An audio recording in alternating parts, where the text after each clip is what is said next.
Hi friends, ഏവർക്കും ഒരിക്കൽ കൂടി ഓൾ PSC എക്സാം ടിപ്സിലേക്ക് സ്വാഗതം ചെയ്യുകയാണ്. നമ്മളിന്ന് പരിചയപ്പെടുന്നത് ഇന്ത്യൻ കോൺസ്റ്റിറ്റ്യൂഷൻ എന്ന് പറയുന്ന ഒരു ഭാഗമാണ്. ഇന്ത്യൻ കോൺസ്റ്റിറ്റ്യൂഷൻ എന്ന് പറയുന്ന ഭാഗത്തിലെ രണ്ടാമത്തെ ക്ലാസ്സാണ് ഞാനിവിടെ പരിചയപ്പെടുത്തുന്നത്. ഒപ്പം വിജയപ്രദം 220 എന്ന വീഡിയോ സീരീസിലെ 107ാമത്തെ ക്ലാസ്സും.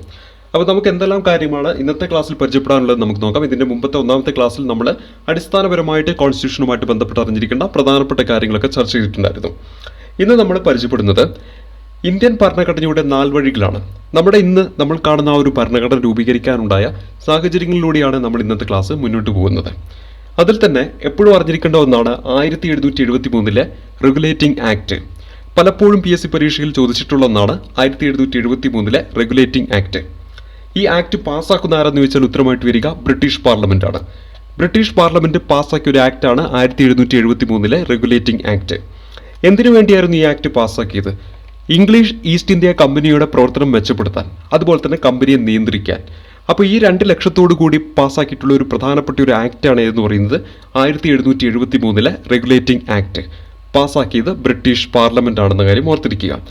ഈ ഒരു ആക്ട് പ്രകാരം വളരെ പ്രധാനപ്പെട്ട ഒരു മാറ്റം സംഭവിക്കുകയുണ്ടായി ബ്രിട്ടീഷ് ഇന്ത്യയിൽ.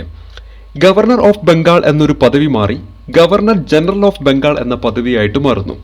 അപ്പോൾ ഗവർണർ ഓഫ് ബംഗാൾ, അതുവരെ ഗവർണർ ഓഫ് ബംഗാൾ എന്നൊരു പദവിയായിരുന്നെങ്കിൽ ഈ പറയുന്ന ആക്ട് പ്രകാരം ഗവർണർ ജനറൽ ഓഫ് ബംഗാൾ എന്നായിട്ട് മാറുന്നു. അങ്ങനെ ആദ്യമായിട്ട് ഈ ഗവർണർ ജനറൽ ഓഫ് ബംഗാൾ എന്ന പദവിയിലെത്തിയ വ്യക്തിയാണ് വാറൻ ഹേസ്റ്റിങ്സ് എന്ന കാര്യം ഓർക്കുക.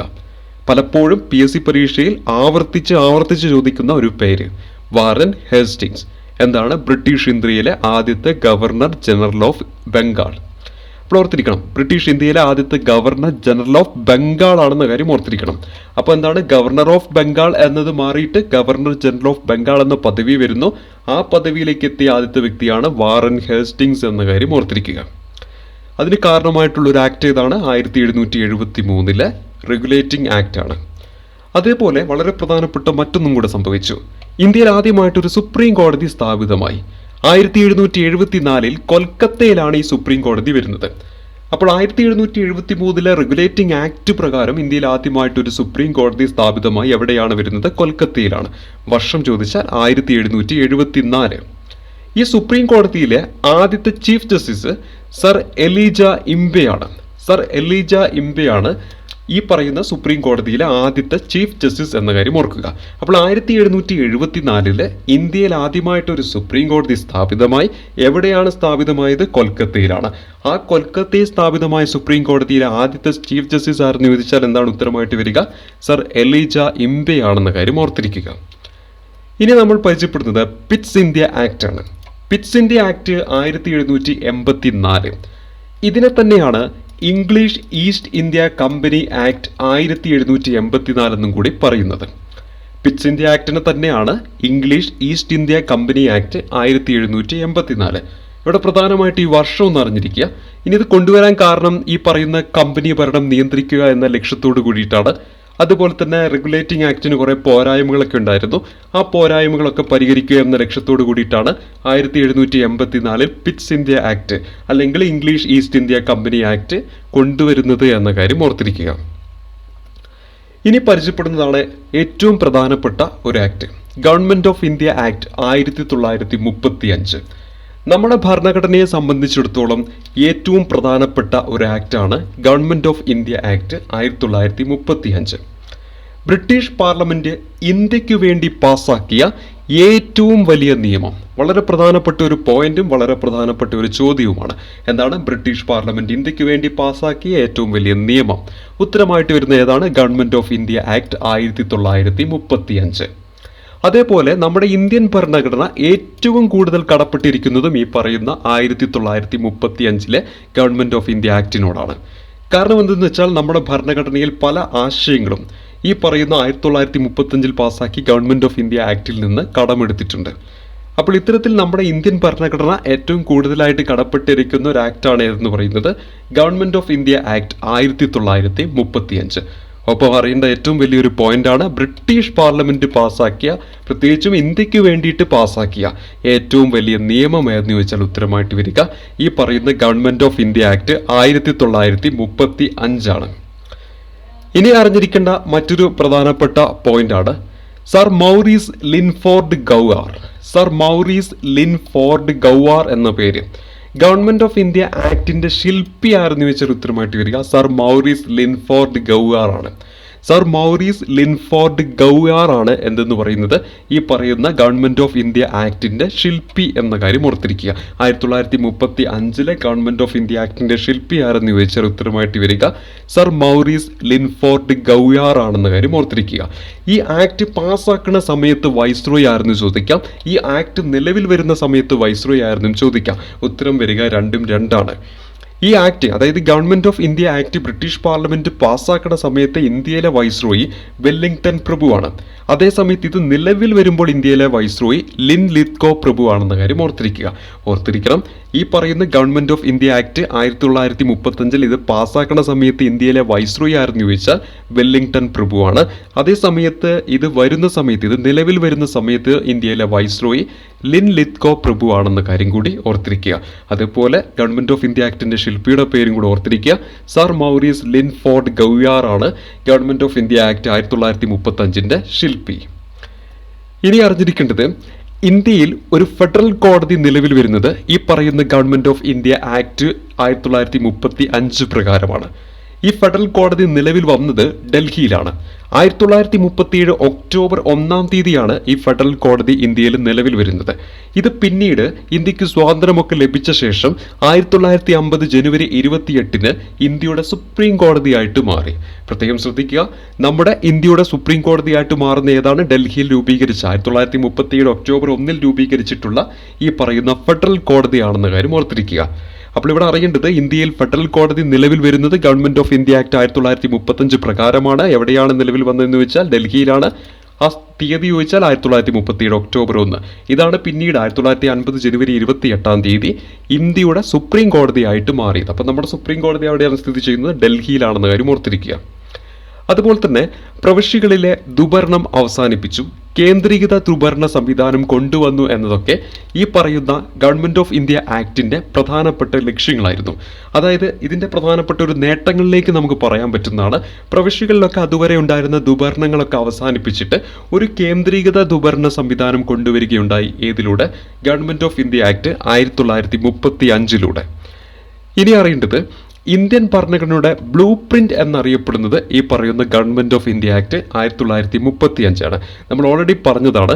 ഇന്ത്യൻ ഭരണഘടന ഏറ്റവും കൂടുതലായിട്ട് കടപ്പെട്ടിരിക്കുന്ന ഒരു ആക്ടാണ് 1935 ഗവൺമെന്റ് ഓഫ് ഇന്ത്യ ആക്ട്. ആ ഒരു കാരണത്താൽ തന്നെ ഇന്ത്യൻ ഭരണഘടനയുടെ ബ്ലൂ പ്രിന്റ് എന്നൊക്കെ വിശേഷിപ്പിക്കുന്ന എതിരെയാണ് ഈ പറയുന്ന ഗവൺമെന്റ് ഓഫ് ഇന്ത്യ ആക്ട് 1935.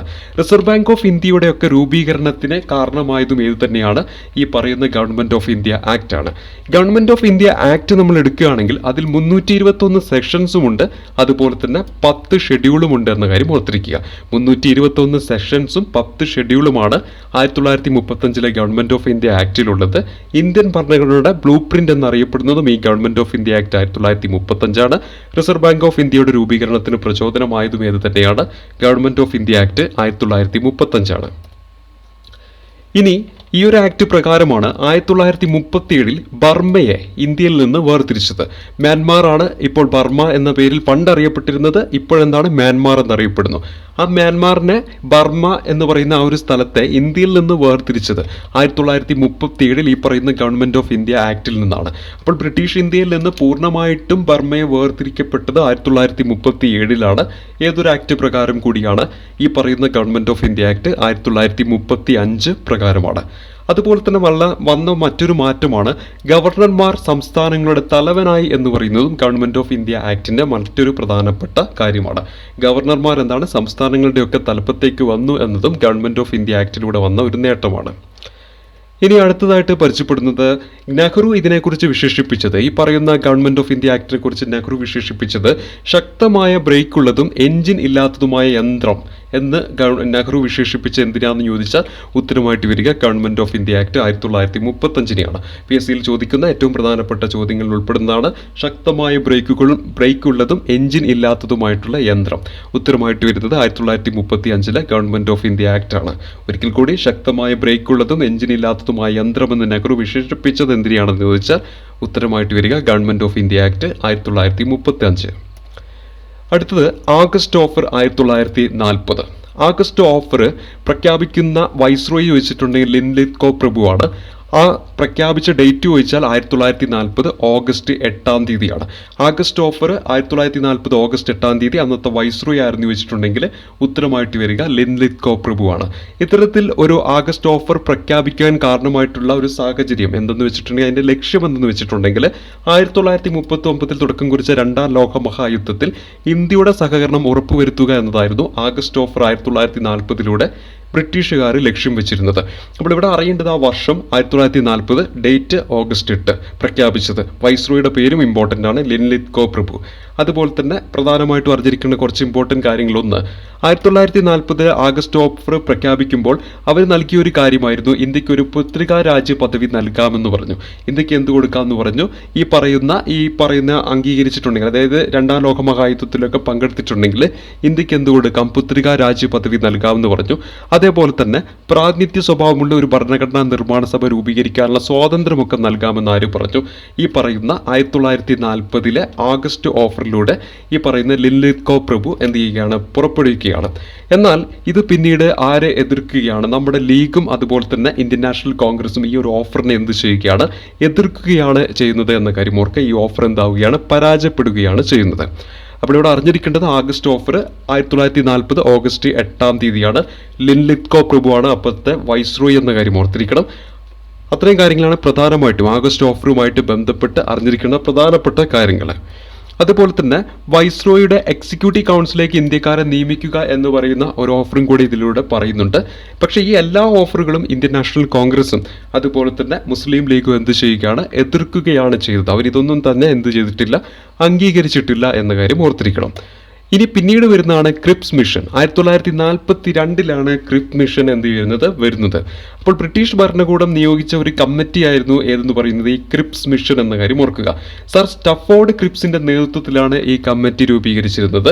ലക്ഷ്യം എന്ത് തന്നെയായിരുന്നു? ഇന്ത്യയുടെ പിന്തുണ രണ്ടാം ലോക മഹായുദ്ധത്തിൽ ഉറപ്പുവരുത്തുക.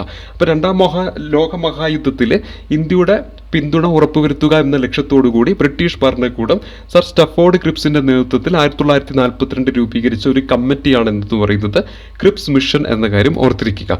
ഇവിടെയും എന്താണ്? ബ്രിട്ടീഷ് പ്രൈം മിനിസ്റ്റർ എന്ന് പറയുന്ന ആ സമയത്ത് വിൻസ്റ്റൺ ചർച്ചിലാണ്. അതായത് ഈ ക്രിപ്സ് മിഷനെ ഇന്ത്യയിലേക്ക് അയച്ച ബ്രിട്ടീഷ് പ്രൈം മിനിസ്റ്റർ ആരെന്നൊക്കെ PSC പരീക്ഷയിൽ ചോദിക്കാറുണ്ട്. ഉത്തരമായിട്ട് വരുന്ന വിൻസ്റ്റൺ ചർച്ചിലാണ്. ഇത് ഇന്ത്യയിൽ എത്തിയ ഡേറ്റ് ചോദിച്ചാൽ 1942 മാർച്ച് 22 ഇവരും പല ഓഫറുകളും പ്രഖ്യാപിച്ചു. പക്ഷേ അതും എന്ത് ചെയ്തു? ഈ പറയുന്ന ഇന്ത്യൻ നാഷണൽ കോൺഗ്രസും അതുപോലെ തന്നെ മുസ്ലിം ലീഗും എന്ത് ചെയ്യുന്നു? എതിർക്കുന്നു. അതും പരാജയപ്പെടുന്നു. അപ്പോൾ ഇവിടെ പ്രധാനമായിട്ടും അറിയേണ്ടത് ഈ ക്രിപ്സ് മിഷൻ അത് ഇന്ത്യയിലേക്ക് വരുന്ന സമയത്ത് അവിടുത്തെ പ്രൈം മിനിസ്റ്റർ ആരെന്ന് ചോദിച്ചാൽ ബ്രിട്ടീഷ് പ്രൈം മിനിസ്റ്റർ ആരെന്ന് ചോദിച്ചാൽ വിൻസ്റ്റൺ ചർച്ചിലാണെന്ന കാര്യം ഓർക്കുക. ഇന്ത്യയിലേക്ക് എത്തിയിട്ടുള്ള ആ ഒരു തീയതി ഓർത്തിരിക്കണം. 1942 മാർച്ച് 22 അതേപോലെ തന്നെ ഇത് കോൺഗ്രസും അതുപോലെ തന്നെ ലീഗും എന്ത് ചെയ്യുന്നു? എതിർക്കുന്നു എന്ന കാര്യം കൂടി ഓർത്തിരിക്കുക. ഇനി മറ്റൊന്നാണ് വേവൽ പ്ലാൻ. 1945 എന്ത് വരുന്നത്? വേവൽ പ്ലാൻ വരുന്നത്. ഈ പ്ലാൻ പ്രഖ്യാപിക്കുന്നത് വൈസ്രോയി ആയിരുന്ന വേവൽ പ്രഭുവാണ്. അപ്പോൾ 1945 വേവൽ പ്ലാൻ വരുന്നു. ഈ പ്ലാൻ പ്രഖ്യാപിച്ചതാരെന്ന് ചോദിച്ചാൽ അന്നത്തെ വൈസ്രോയി ആയിരുന്ന വേവൽ പ്രഭുവാണ്.